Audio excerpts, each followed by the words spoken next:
સુરત શહેરમાં વિદ્યાર્થીઓ વહેલી સવારથી જ પોતાના પરીક્ષા કેન્દ્રો પર પહોંચ્યા હતા। પરીક્ષા ખંડમાં પ્રવેશ કરતા પહેલા વિદ્યાર્થીઓમાં આત્મવિશ્વાસ અને ઉત્સાહ જોવા મળ્યો હતો।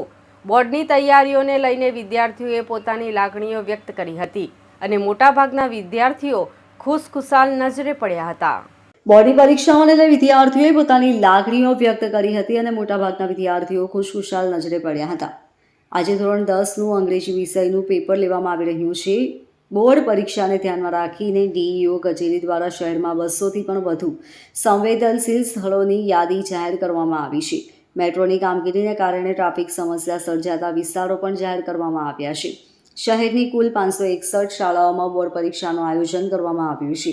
વિદ્યાર્થીઓને પરીક્ષા કેન્દ્ર સુધી પહોંચવામાં કોઈ અગવડતા ન પડે તે માટે ડીઈઓ કચેરી દ્વારા 203 મહત્વપૂર્ણ સ્થળોની ઓળખ કરવામાં આવી છે। આ યાદી શહેર ટ્રાફિક પોલીસે સોંપવામાં આવી છે, જેથી યોગ્ય ટ્રાફિક વ્યવસ્થા જાળવી શકાય। જે પરીક્ષા કેન્દ્રો ટ્રાફિકવાળા વિસ્તારોમાં આવેલ છે ત્યાં પહોંચવામાં વિદ્યાર્થીઓને વહેલી તકે ઘરેથી નીકળવા અપીલ કરવામાં આવી છે।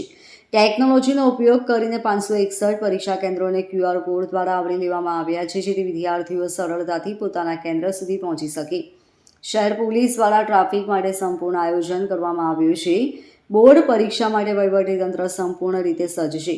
આ વર્ષે બોર્ડ પરીક્ષામાં કુલ 1,61,000 વિદ્યાર્થીઓ સામેલ છે। વિદ્યાર્થીઓને અગવડતા ન પડે તે માટે નાનામાં નાની તકેદારી લેવામાં આવી રહી છે।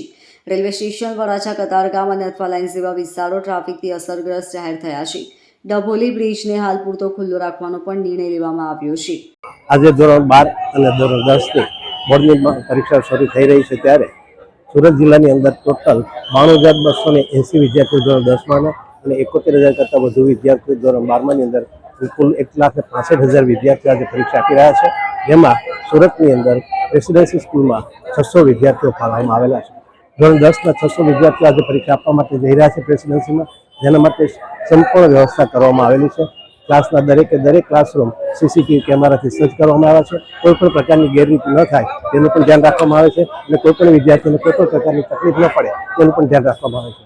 વિદ્યાર્થીને કુમકુમ તિલક કરી અને કોલ્ડ્રિંક્સથી એનું સ્વાગત કરવામાં આવ્યું છે અને એક પશ્ચાતાપ પેટી રાખવામાં આવેલી છે કે કોઈ પણ વિદ્યાર્થી ભૂલથી કોઈ પણ સાહિત્ય લાવ્યો હોય તો એ પેટીમાં નાખી અને ટેન્શન મુક્ત થઈ શકે। વાલી મિત્રોને હું ખાસ વિનંતી કરું છું કે વિદ્યાર્થીઓને કોઈ પણ પ્રકારના ટેન્શનમાં ના લાવવા દો અને મુક્તપણે પરીક્ષા આપે, એ પરીક્ષાને ઉત્સવ તરીકે ઉજવે એ રીતે એને પરીક્ષા આપવા દો। Bureau report LK star news, Surat.